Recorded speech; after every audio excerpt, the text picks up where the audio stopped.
What's up YouTube, Hero Rockmaster here, bringing you guys my Talonite Zodiac deck profile for the beginning of Link format of 2017. So, I know that Zodiac's going to get hit soon, so I decided that I'm going to play them until I get hit. I never played them before, I versed them once or twice, and I thought they were quite cool. They never got off the big Zodiac combos, they got off like small bits, pieces here and there because they didn't draw the cards they needed, and I kind of disrupted them because, you know, Talonites and the disruptive players, huh? So I decided I'd play this. I mean, I'll probably bring you guys something interesting next time for my next Talonite update in about a month or so. I'll try doing my Talonites every month or so because Talonite's my favorite deck. Never gonna let him die. Even after, you know, Rhoda got hit to 1 and they had stuff that was a lot stronger than it that came out. It's very versatile as a rogue deck and is actually very powerful if, you know, it's actually conducted correctly. So let's get into deck profile. I'm going to make this like 10 minutes because that's how much space my camera has. So 3 Deneb, he searches all your other Talonites. Alter, he brings all your Talonites from the grave back to the field. 3 Unicalhi, sends all your Talonites from the deck to the grave for fuel for Alter. 2 Vega, special summon stuff from hand for you, and 1 Sirius, just to shuffle your Talonites back. So it's the Zodiac combo for Talonites, which is actually pretty good. With Talonites, I might bring you guys my rank 5 deck profile at some point. I've actually been working on utilizing the Talonite Capella, which makes all Talonites level 5 when using 3 or more. So making C101 is good. I actually like the deck a lot. It's not as good as, like, you know, your card demise variant where you just cycle through them as quickly as possible and thin out your deck, but it's, you know, it's fun nonetheless. It's where you use Brilliant Fusions and Go Foos and it's fun. Next we got 2 Rapier, 1 Whiptail and 1 Ram. I think this was the ratio that people have been using. You can change ratio if you want, but this is the ratio I've stuck with, and that's good for me. You know, with all, like, Ram, ditch Rapier, if possible, then overlay, do stuff, blah blah blah. But I play Zodiac a little differently than everyone else. I actually don't like the Zodiac, like, going into all the 20-minute Zodiac combos. I just like going into, like, just making as many XZs as possible and then just finish off with a decent board. So, I mean, I know that's what Zodiacs do, but they try to, you know, do it a different way. But yeah, if you want to run a different Zodiac engine, you can. I'm not stopping you. I mean, you should be coming up, like, I give you advice, all us YouTubers give you guys advice, and then you change it depending on your playstyle. 2 Honest and 1 Max C. I mean, Honest, I think, should come back to 3. Gives a lot of light decks, I mean, a little bit more versatility, I guess, with beating over higher attack monsters. I don't think anyone's going to play it at 3, to be honest. No pun intended.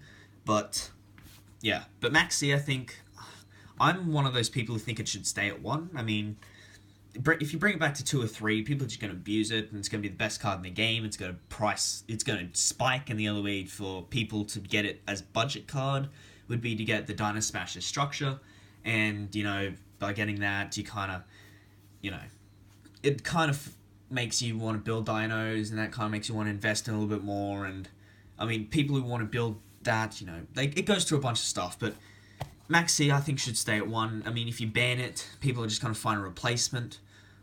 If you bring it up, everyone's just going to abuse it, so either replace or abuse, your choice. Then 1 Skybridge, it shuffles a Talonite monster you control back into the deck, so you can special summon one with a different name from your deck, but you cannot special summon monsters while that monster's face up on the field, except Tellers, so pretty much it just makes you a Battle Minus. 1 Regeki, 1 Rhoda, and double Twin Twister, because I don't have a playset of Heavy Storm Duster. And it's good just to ditch your Talonites to the grave for fuel for Alter. Now for traps, 3 Stellnova Alpha, negates spells, traps, and monster effects, and allows you to draw. However, you have to send a Talonite monster to the grave, and most of the time you want to send your Trivier or your Deltaros. Next, 3 Mirror Force, because I don't have Quakings or anything, and with Link monsters being forced to stay in attack, and none of them, you know, able to be not destroyed by card effects, I like Mirror Force. 3 Call Haunted, 2 Oasis Dragon Souls, because I don't have Back to the Front. I would replace 2 Oasis for Back to the Front, just because it puts in defense, and makes it worm, so why not just replace this for Back to the Front. 2 Fiendish Chain, I actually like this. It's a little better in my opinion than Fogblade, because you're still able to attack the monster, whereas Fogblade prevents you from attacking it, so if you have no way of actually attacking it, you can't game your opponent, unless you have to get... If you have to get rid of resources to get rid of a monster that's useless to your opponent, then what's the point in actually Fiendish Chaining it? Why not... Fogblading it, why not just Fiendish Chain it so you can attack over it? 2 Grand Horn, because I don't have strikes. Bottomless and Time Space, because of Link monsters can't go to defense, that's why I run Time Space, because put it back instead. Imperial Order, negate spells, it's really good.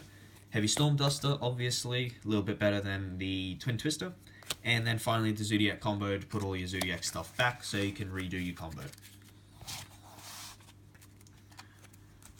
That's it for the deck. Now for the extra, I'm not going to do my side deck because I tried that before, but it's just going to make the video too long and my video is just going to cut. So, also, before I start the extra deck, don't forget to like and subscribe, and I'm going to go through this at the end, but if you want to see any more Talonite deck profiles or any other deck profiles, don't forget to leave them in the comments. I really want to give back to you guys and make more profiles, but I'm not sure what to do, and most of the time I'm confused, so I put something up and it does get as much views as it should because I don't know what people want to see. So if you guys could just help me in that regard, I can actually make better videos with your guys' advice. So please help me on that and comment down below, please. So 1 Betlemias, it just makes everything on the field dark, stops Zodiac from going into Mrs. Radiant, and stops them from going into Ib because it needs 2 attributes, so stops Zodiac combos a little, but with the True Draco stuff, it doesn't really matter. 2 Trivia. I used to run 3, but 2 now, because you can summon it with this, and the whole point of the deck now is just basically to interrupt your opponent's plays and then game with either a Deltaros or just a massive, like a mass attack of all your other monsters you bring back with Call Haunted. 1 Deltaros, fairly plain and simple, just destroys a card in the field when you detach. This returns everything on the field when it's summoned, and you get to discard a card from your opponent's hand when you detach. I forgot to say that. 1 Tsukiyomi, I kind of do want to get the new Ultra Rare, but I kind of like the old one. I don't know why. 1 Castel, 1 Rafflesia, just the partial Utopia package, which is what I call just the 2 Utopias. I call the full Utopia package with the Prime as well, but with how tight the extra deck is, I actually can't put the full Utopia package in here. With the Zodiacs, I'm running 1 Trident, 1 Broadball, 1 Tiger Mortar, 1 Borbo, and 1 Hammerkong. I don't have a Chicanine, but if you want to run Chicanine, you can run it instead of Borbo. Or you can take out Rafflesia, so you can still run the 6 Zodiac XZs. And I'm running 1 Decode Talker. I don't have a Mrs. Radiant, so I can't run it. But if... I've just got to adjust my camera. So if you want to run the Mrs. Radiant instead, which is probably a bad idea because you're running a lot of light monsters, so I suggest running Decode Talker instead. So run Decode Talker. If you want to go into Mrs. Radiant, you're gonna have to run Gofus, and you don't want to go through that with a rank 4 deck because you're just gonna use 1 card to go into Decode Talker, and then you got 4 cards in your hand. So that's why I like Talonites, because they can recur back their resources, replace themselves for next turn, and then just make a Decode Talker and just get stuff off. But that's it for my deck profile, guys. As I said before, don't forget to like and subscribe. Comment down below any other deck profiles you guys want to see. It will really help me out to know what you guys want to see. It helps me out wanting to know what you guys like and enjoy to watch. And honestly, I kind of just want help. I mean, I'm trying to bring you guys profiles once a week, maybe twice a week if possible, but I don't know what you guys want, so it's kind of hard to do that, and I'm not really have a lot of money to put into these decks, so it's kind of hard. So that's my Talonite Zodiac deck profile. Hope you guys enjoyed it. Don't forget to like and subscribe. Heroic Master signing out. I hope you found this video mildly entertaining.